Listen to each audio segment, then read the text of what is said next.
देखो मेरी बात सारे बच्चे एक बार ध्यान से सुनो, राइट। अब यहाँ पे क्या हो रहा है, क्योंकि ऑब्वियसली बात है कंपनी अकाउंट्स खत्म किया हमने आज, ठीक है। एंड डेफिनेटली आपने बहुत सारे क्वेश्चंस जो हैं वो नए देखे होंगे।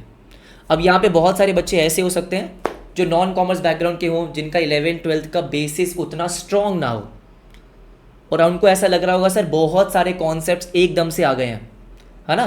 रिवीजन करने का टाइम उतना नहीं मिल रहा है। क्यों नहीं मिल रहा है? क्योंकि क्लासेस हो रही है। अब दिन में 4 क्लास होती है, दिन में 8-9 घंटे क्लास हो रही है, तो उसको डेली बेसिस पे रिवाइज नहीं कर पा रहे हैं, एग्जाम्स पास आ रहे हैं। सबसे पहले इट्स एब्सोल्युटली ओके, बहुत नॉर्मल है, ठीक है। आप लॉ में बहुत चीज़ें नहीं पढ़ रहे होगे, आपको अकाउंट्स में बहुत चीज़ें नहीं पढ़ने को मिल रही है, ठीक है। मैथ्स में आपने कुछ कॉन्सेप्ट्स नहीं पढ़े होंगे बहुत सारे, इको मैक्रो इकोनॉमिक्स आप शायद पहली बार पढ़ रहे हो, तो बहुत चीज़ें आपको नई दिख रही है। और क्या होता है ना, जब नई चीज़ें दिखती है तो थोड़ा डर लगता है।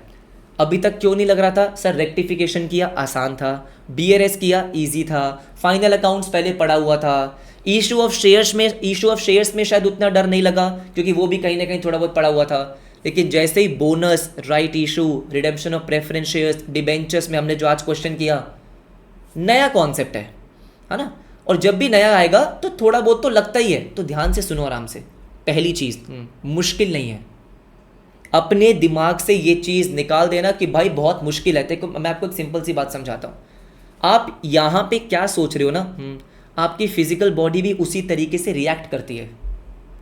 अगर आप ऐसे डरते रहोगे और ये बोलते रहोगे अपने आपको बहुत मुश्किल है, पता नहीं कैसे होगा, वो होगा ही नहीं।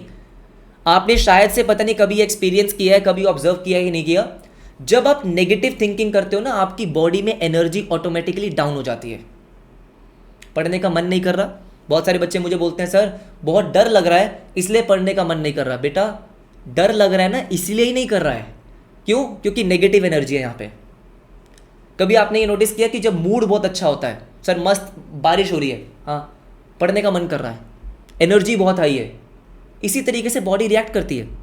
ऐसे ही होता है ना सर, जब सब कुछ ठीक चल रहा है, यहाँ पे पीस है ना, घर में किसी से लड़ाई नहीं हुई है, किसी दोस्तों से लड़ाई नहीं हुई है, मस्त अच्छा मौसम है, नींद पूरी हुई है, उस दिन आपको ऐसे लेजी, ऐसे प्रोक्रेस्टिनेट करने का मन नहीं करता है।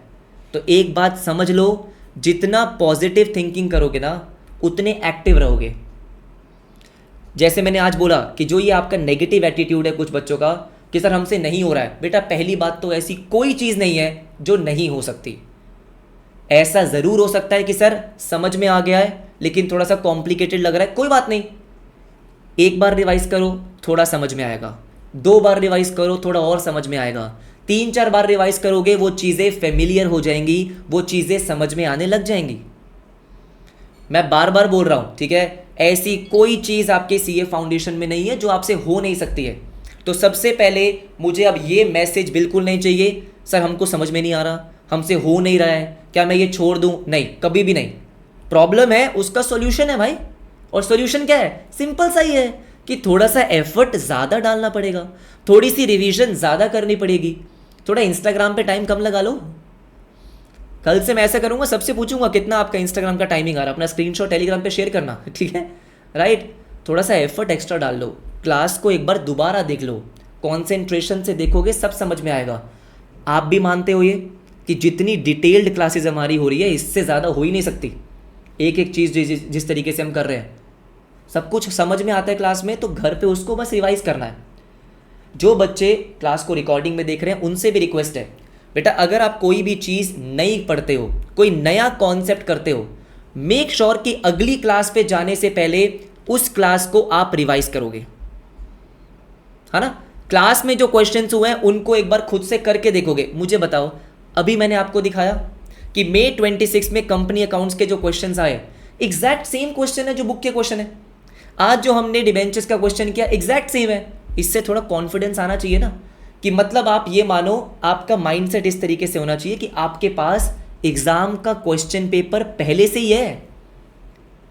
बस फर्क ये है कि आपके पास 100 क्वेश्चंस हैं, आपको पता है कि उन्हीं 100 में से 10 क्वेश्चंस आने हैं। क्या कमाल की बात नहीं है? आप मुझे बताओ कि अगर आपको कोई बता दे कि भाई ये आपके पास 100 क्वेश्चंस है ना, कि भाई these are the 100 questions, 100 questions, 150 question जो भी है, इसी में से ही आपके एग्जाम में वो 10-12 क्वेश्चन आने हैं, तो भाई वही 100 क्वेश्चंस को आपको बस बार बार करना है, और क्या ही करना है, कोई दिक्कत वाली बात ही नहीं है। एवरीबडी ऐसा नो, मैं आपको बता रहा हूँ अभी आपके पास जितना टाइम बचा है, अगर आपने उस टाइम में अच्छे से रिविजन्स कर ली और नेगेटिव थिंकिंग को अपने से बहुत दूर रखना है, ठीक है। ये जो क्विट करने वाला एटीट्यूड है ये अपने से बहुत दूर रखना है। अगर कोई चीज़ समझ में नहीं आ रही, take it as a challenge कि ठीक है क्लास को दोबारा देखते हैं। आपको मैंने क्या बोला है, आपको जितने मुझसे डाउट्स पूछने होते हैं आप मेरे से उतने डाउट्स पूछो, लेकिन कॉन्सेप्ट आपका क्लियर होगा। एवरीबडी होगा कि नहीं होगा? बिल्कुल होगा। अगर आपने सीक्वेंस में क्लासेस देखी है तो हम इतने डिटेल में पढ़कर आए कि 100% होगा। कॉन्सेप्ट क्लियर हुआ, समझ में आया, सेम डे उसको रिवाइज करो, सेम डे, क्योंकि जितना उसको डिले करोगे ना उतना वो फेड होता जाता है। सेम डे रिवाइज किया, क्लास में मैंने जितने क्वेश्चंस कराए, जैसे मुझे पता है आज जो हमने रिडेम्पशन ऑफ डिबेंचर का क्वेश्चन किया अच्छा क्वेश्चन है, उसको आज एक बार खुद से प्रैक्टिस कर लो। जब एक बार खुद से कर लोगे तो ऑटोमेटिकली आपका कॉन्फिडेंस बूस्ट हो जाएगा। आप बात समझ रहे हो? जब उसका टेस्ट दोगे एक बार और कर लिया, अगस्त में रिविजन्स करेंगे एक बार और कर लिया। बेटा जब आप एक क्वेश्चन को ना 3-4 बारी देख लेते हो, कर लेते हो, वो क्वेश्चन से आपकी दोस्ती हो जाती है, वो क्वेश्चन बहुत फेमिलियर हो जाता है। तो जब वही क्वेश्चन आपको एग्जाम में दिखेगा तो डर नहीं लगेगा। जब आपको पता है कि वही क्वेश्चन एग्जाम में आने हैं तो डर किस चीज़ का? क्या सबको बात समझ में आ रही है? तो टेंशन वेंशन लेने से कुछ नहीं होता है, ठीक है, कि सर हमसे होगा या नहीं होगा, ये क्वेश्चन आपके दिमाग में नहीं आना चाहिए। सिर्फ ये सोचना है कि होगा, और जब तक नहीं होगा तब तक छोड़ेंगे नहीं। सर जब तक नहीं होगा तब तक उस क्वेश्चन की प्रैक्टिस करेंगे, एब्सोल्युटली करेंगे। क्लास को दोबारा देखना होगा, क्लास को दोबारा देखेंगे, डाउट्स पूछने होंगे तो डाउट्स पूछेंगे, लेकिन छोड़ेंगे नहीं। कंपनी अकाउंट्स बहुत इंपॉर्टेंट है भाई, 25 मार्क्स का चैप्टर है, कैसे छोड़ देंगे? और आप देख रहे हो कि 2 क्वेश्चंस आते हैं और दोनों क्वेश्चन आपके इजी क्वेश्चंस होते हैं। Easy in terms of book के क्वेश्चंस हैं, और जब बुक के क्वेश्चंस प्रैक्टिस कर लेंगे तो होगा। और मैं आपको बता रहा हूँ सेम ही आपके सारे सब्जेक्ट्स में है यार, सारे सब्जेक्ट्स में सेम है। एवरीबडी ऐसा नो, ठीक है, तो ऐसे कैसे नहीं होगा? होगा भाई। जब बाकी बच्चों का हो रहा है, आप मुझे बताओ पिछली बार जिसका ऑल इंडिया रैंक 1 आया है सर 370 मार्क्स है, कैन यू इमेजिन 370 मार्क्स? क्या बहुत एक्स्ट्रॉर्डनरी है? नहीं, एफर्ट्स डालें, कॉन्सेप्ट समझें, क्वेश्चंस करें, होगा ना, क्यों नहीं होगा? तो हमेशा अपने आप से क्या बोलना है, अगर कोई चीज़ समझ में नहीं आ रही तो एटीट्यूड ये होना चाहिए कि होगा। ऐसे कैसे नहीं होगा भाई? मुझसे होगा, मुझसे नहीं होगा तो और किससे होगा? ठीक है, जो ये अपना नेगेटिव माइंडसेट है, क्विट करने वाला माइंडसेट है कि इसको छोड़ देते हैं। काहे को छोड़ देते हैं? जब छोड़ने वाला मन करे तो दिमाग में रख लेना कि यही क्वेश्चन एग्जाम में आएगा, ठीक है। और कई बार होता भी है कि जो छोड़ देते हो वही एग्जाम में आता है, तो छोड़ना किसी को नहीं है, करने हैं, हाँ जी करने हैं। शांति से बैठो, मुंह धो के आओ, पानी पियो, फ्रेश हो जाओ, दोबारा बैठो और उसको दोबारा पढ़ो। जब तक समझ में नहीं आएगा तब तक पढ़ो, और समझ में आएगा, काहे को नहीं आएगा?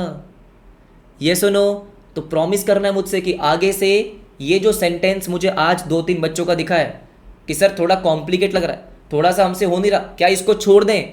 दोबारा नहीं दिखना चाहिए।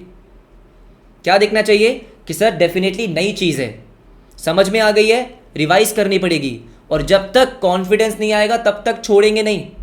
वो एक डायलॉग है ना कि जब तक तोड़ेंगे नहीं तब तक छोड़ेंगे नहीं, बस। एवरीबडी ऐसा नो, ठीक है। तो अब जितना भी टाइम बचा है बेटा, ये टाइम ये माइंडसेट का नहीं है कि हमसे हो रहा है या नहीं हो रहा, ये टाइम वो है कि अपने को करना ही है, किसी भी हालत में अपने को निकालना ही है।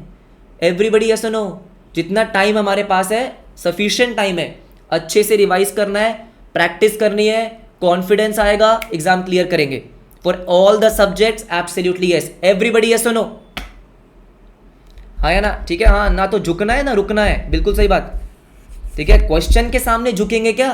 क्या बात कर रहे हो? ठीक है, क्वेश्चन की इतनी औकात नहीं है क्वेश्चन के सामने झुकेंगे, क्वेश्चन ही तो है, सॉल्व हो जाएगा, ठीक है ना। दोबारा से ये नहीं सोचना, एक बार भी दिमाग में नहीं आना चाहिए, राइट एवरीबडी?